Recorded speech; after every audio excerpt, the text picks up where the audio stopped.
Good morning. Ngasi message haibetang yengminasiko. Sida bracelet se oina khanbiro. Sida ko black machugi ma leire, purple machugi ma leire, pink machugi ma leire ko. Sigi bracelet ahum sida gi khwaidagi aina sum attract oi ba pot to hai tare ko. Yengbada khatang pamba bracelet tut maino na khanbiro ko nung se hai tare ko. Adugi matungi na card silo tu yengminasiko khwai first card ko black machu khan bangai ko. The full card hai na malai ko sida. Haidi sise anuba beginning haina su haina ko si gi card se ko adu na haidi nang na keno ma thaba hoge hai matam na si se tum kai akai ba kem ta leite ko haidi hobada kem kai de anu ba keno ma tawbada kai ba kem leite relationship oiro thaba oiro adu bu kitang keno de leibe di ai ko obstacles kumba lak pa di ai adu targa so don't worry in hai ba ka chna hai che ko haidi keno kem ta keno taw gono haidi dang na taw tori ba thabak tu da haidi mai adum pa kani hai ba ko ai haji tawrage di khalle chap yung no ko si thabak che tawrage di khalle ba adu thaba ama tawraga di kitang ups down se dum lay na ko business oiro kaino oiro ko adu oiraga so ultimately nangna haidi mai pak gumba oigada ba hai tar ko last number 2 ko number 2 se 9 of wands na hai haji se ta siang na haji se wa ye go yamna hakchang se wa ba se ka sai physical wa ba khatang na ta na haidi mentally so yamna haidi wa ba do ma kha hakchang wa ba ga haidi akoi gi wakhan wa ba ga khene na ko ado haidi wakhan su wa ko hakchang su haidi wa de haidi yaro hakchang su wa ko sida kitang potha bi ko haji je thabak se kem tawning amoi ko haidi tawde ba thabak laira ga su dum haidi ngai ra ga lei ba do ko haidi tawning da ba do ado sida hai ga da ba ha ga di ko haidi tawde thabak to taw ai gi thabak to laira ga di tawbiyo haidi pham do ga haidi ngai ra ga lei ga no ko adum to aina khalli ba thabak to tawbiyo dum ko sida aduga kitang isa gi damak ta care su katang lobiyo ko ado number 3 ko number 3 se akoi gi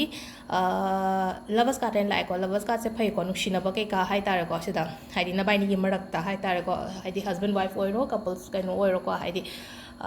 kaino luhong driba mi oiro na bai ni marak ta nushina ba ke ka phasana lei ba hai tare ko love happiness joy kari kra sugo ma mayam se blessings kum ba su lei ko shorya ado na wanda pesha nusha phango ko lo hai ba su lei ko sida ado si sina akoi gi card ki message le re ko yam sang re card ki message se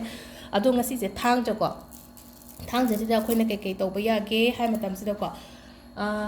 yum da thodo kum ba thoko matam da mi ma'am lak pa ni na haidi yengjan da ba su dum yawi na ko haidi nang gi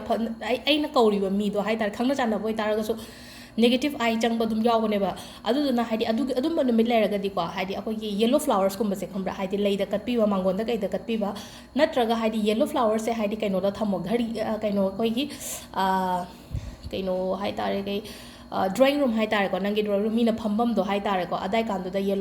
yellow flowers kum ba thambi ba natraga haidi main door maya do da yellow flowers tha ba kum ba ko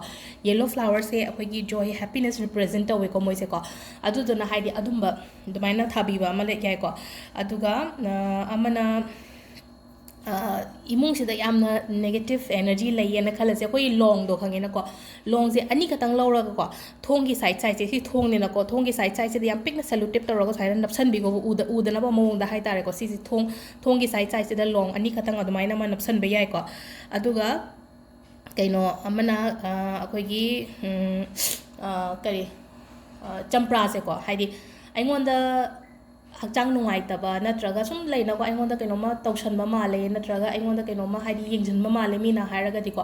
champra se kamai tawga champra macha ma loina ko masung mari thopiro ko masung mari thoga champra du da haidi long amamam thinjan bire na ko haidi champra manung du da long amamam thin long do khangina ngasai gi long pan haidi lei katang sat point na tawbo do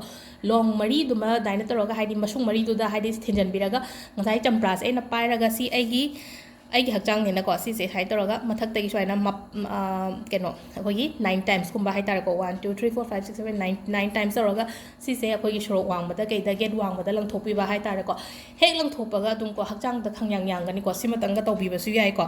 adu ama su lei hai di kai gumba hai akoina aingon da lei hai di keno ma negativity lay negativity energy aingonda lai leite na khangna bagi damang ta masule ko sea salt khange na ko sea salt chu to bi ba sea salt che hadi kuba ahum kum ma dai na pa na ko ama pa raga hadi 21 times to goda basi na ko 21 times aina ai mathak se da isai than da ko ai ko mathak se na to jabu yai ko 21 times amuk ta ne na ko aduga tengkot am da happy rani ba kaino gi akoi gi kari ligligi kainom da tengko ni khangde glass ni khangde adu hapchan biro ko amuka su haidi kuba mu lora ga amko sta rena ko 21 times ahum la kum ta rena ko aduga si se ꯂꯩꯕꯥꯛꯄꯣꯛꯄ ꯐꯥꯎꯕ ꯊꯝꯕꯤꯔꯦꯅꯀꯣ ꯂꯩꯕꯥꯛꯄꯣꯛꯄ ꯊꯝꯕꯤꯔ ꯂꯩꯕꯥꯛꯄꯣꯛꯄ ꯅꯨꯃꯤꯠꯇ ꯂꯪꯊꯣꯛꯄꯤꯈꯣꯕ ꯁꯤꯁꯦ ꯅꯨꯃꯤꯠ 5ꯅꯤꯗꯤ ꯊꯝꯕꯤꯌꯣꯕ ꯁꯤꯗꯀꯣ ꯑꯗꯣ ꯁꯤꯗ ꯂꯩꯔꯦ ꯉꯁꯤꯒꯤ ꯊꯥꯡꯖ ꯅꯨꯃꯤꯠꯇ ꯑꯩꯈꯣꯏꯅ ꯇꯧꯕ ꯌꯥꯕ ꯀꯩ ꯀꯩꯅꯣ ꯍꯥꯏꯕꯗꯣꯀꯣ ꯑꯗꯣ ꯍꯌꯦꯡ ꯁꯟꯗꯦꯒꯤ ꯑꯃꯨꯛ ꯌꯦꯡꯃꯤꯟꯅꯔꯁꯦ ꯊꯦꯡꯛ ꯌꯨ